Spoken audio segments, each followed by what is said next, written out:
नमस्ते दोस्तों, आप सभी को रहस्यमय उड़ीसा यूट्यूब चैनल पर स्वागत करते हैं और पावन श्री हरि कथा मंदाकिनी की और एक अध्याय में प्रणाम करते हैं। नमस्ते अच्युतानंदम नमस्ते जगन्नाथाय नमो जसोवंतानंदम बलरामम नमो नमः। महापुरुष श्री श्री पंच सखाओं के श्री चरण कमल में और भगवान श्री श्री सत्य अनंत माधव की श्री चरण कमल में यह अधम दास का अनंत कोटिवार प्रणाम। खड़ी कार खड़ी बणा हुई जीव तिथि लग्न न मिलिव म्लेच्छ निवारणे प्रभु दासरथी सेकाले उदय ध्रुव।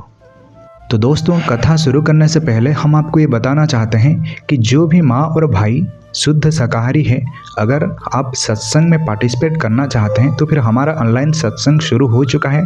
आप वहां ज्वाइन हो सकता है और सत्संग हर रोज़ 8 बजे शुरू होता है और आप इसमें बिल्कुल पार्टिसिपेट कर सकते हैं। सत्संग करने के लिए आपको कुछ नियमों का पालन करना पड़ेगा, जैसे कि आपको शुद्ध शाकाहारी बनना पड़ेगा।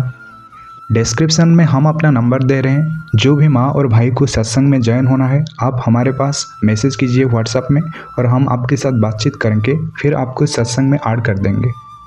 आजकल मनुष्य सत्संग की महिमा को समझ नहीं रहे हैं। जो सत्संग करने के लिए देवता लोग भी व्याकुल रहते हैं, आज मनुष्य लोग उस सत्संग की महिमा को सही ढंग से समझ नहीं रहे हैं। और कल जब महाप्रलय आ जाएगा तभी आप ये ढूंढेंगे कि कहाँ पर हम जाकर सत्संग करेंगे, लेकिन आपको वो अवसर नहीं दिया जाएगा। हम सभी के पास समय बहुत ही कम है, चाहे इस बात को कोई स्वीकार करे या फिर ना करे, लेकिन यही परम सत्य है। गोस्वामी तुलसीदास ने कहा है, बिनु सतसंग विवेक न हुई राम कृपा बिनु सुलभ न सोई। बिना सत्संग के मनुष्य विवेकवान नहीं बन सकता है और राम के बिना कृपा में आप सत्संग में प्रवेश नहीं कर सकते हैं। जिस पर राम की कृपा होगी वही सिर्फ सत्संग में जा सकते हैं, नहीं तो सभी मनुष्य सत्संग नहीं कर सकते। इसी समय जितने सारे माँ और भाई हमारे इस वीडियो को देख रहे हैं या सुन रहे हैं, हम आपको इसलिए बार बार ये सब कह रहे हैं क्योंकि हम वास्तव में आपका भलाई चाहते हैं। और ना ही ये सत्संग से हमें कोई 1 रुपया देता है, ना ही हम किसी को 1 रुपया देते हैं। शायद प्रभु ने हमें इसी कार्य के लिए चुना है, इसीलिए तो हम आपको बार बार बता रहे हैं, आपको समझा रहे हैं और आपको सावधान कर रहे हैं। ये हो सकता है कि आप में से बहुत सारे माँ और भाई अभी भी प्रभु को ढूंढ रहे होंगे। वो कहाँ होंगे, कैसे होंगे और वो आकर क्या सब लीला कर रहे होंगे।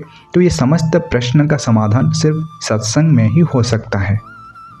तो दोस्तों, अगर आप में से किसी माँ और भाई का मन में कोई सवाल है, कोई किसी प्रकार का संशय है, तो फिर मालिका में एक पंक्ति लिखा गया है जो कि प्रभु के जन्म को लेकर लिखा गया है। उसे पढ़कर आपके सामने उसे सुना देते हैं, तो इससे आपके मन में जो संशय है वो दूरी हो जाएगा।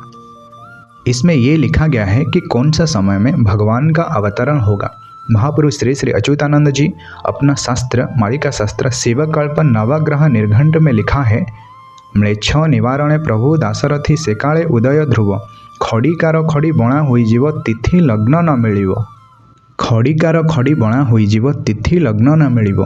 ये कहने का तात्पर्य, इसमें महापुरुष श्री श्री अच्युतानंद जी ये समझाना चाह रहे हैं कि एक ऐसा समय आ रहा है, एक ऐसा समय आने वाले समय में आएगा जबकि ग्रह और नक्षत्रों का स्थान में परिवर्तन होगा और जिसके कारण जो गणनाकार है, जो गणना करते हैं, उनकी गणना में सही नहीं रहेगा। ये घटना आप सभी देख रहे हैं और महसूस भी कर रहे हैं। जैसे कि हमारे आजकल के जो भी फेस्टिवल होते हैं, वो फेस्टिवल एक दिन ना होकर सब 2 दिन के होते हैं या फिर कोई 3 दिन का होता है। अभी अभी रक्षाबंधन और जन्माष्टमी का उत्सव मनाया गया है पूरे भारतवर्ष में, जो कि 1 दिन का नहीं था बल्कि 2-2 दिन का था। पहले ऐसा नहीं होता था, लेकिन आजकल लगातार ऐसा घटना दिखने को मिल रहा है। बार बार ऐसा ही घटना हो रहा है। इसके दूसरे पंक्ति में फिर महापुरुष कहते हैं, म्लेच्छ निवारणे प्रभु दासरथी सेकाले उदय ध्रुव। ये कहने का तात्पर्य कि इसी समय में जब ऐसा सब घटना दिखने को मिलेगा, भगवान दासरथी यानी भगवान श्री राम म्लेच्छ लोगों का विनाश करने के लिए कल्कि राम के स्वरूप में प्रकट होंगे। अगर देखा जाए, आज जो समय चल रहा है बिल्कुल इसी हिसाब से ही चल रहा है, यानी भगवान श्री कल्कि राम का प्रकट हो चुका है। बाकी सिर्फ इतना है, बाकी सिर्फ धर्म संस्थापना का कार्य बाकी है।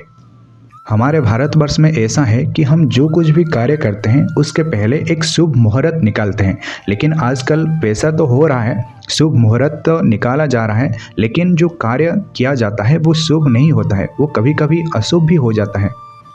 आजकल ये सभी कार्य बहुत ही फ्रीक्वेंटली हो रहा है और बहुत ही ज़्यादा हो रहा है। शुभ मुहूर्त निकालने के बावजूद भी वो कार्य अशुभ हो जाता है और ये सब इसलिए होता है क्योंकि आजकल ग्रह और नक्षत्रों का जो स्थान का परिवर्तन हो रहा है, इसीलिए गणनाकार लोग वो सही ढंग से गणना नहीं कर पा रहे हैं। यही वो उचित समय है जहाँ पर भगवान श्री कल्कि राम का प्रकट होने वाला है। भगवान तो इसी धरती धाम को आ चुके हैं और बाकी रह गया उनका धर्म संस्थापना का कार्य, यानी उनका कल्कि अवतार धारण करने का समय। तो दोस्तों, आज का वीडियो में बस इतना ही है। आज की कथा को यहीं पर रोकते हैं और आने वाले वीडियो में हम आपको बहुत सारे गुप्त तथ्य बताएंगे और बहुत सारे गुप्त अंक भी बताएंगे, अगर प्रभु की कृपा हुई तो दोस्तों, आप सभी को जय जगन्नाथ, जय पंचसखा, जय उड़ीसा, जय भारत।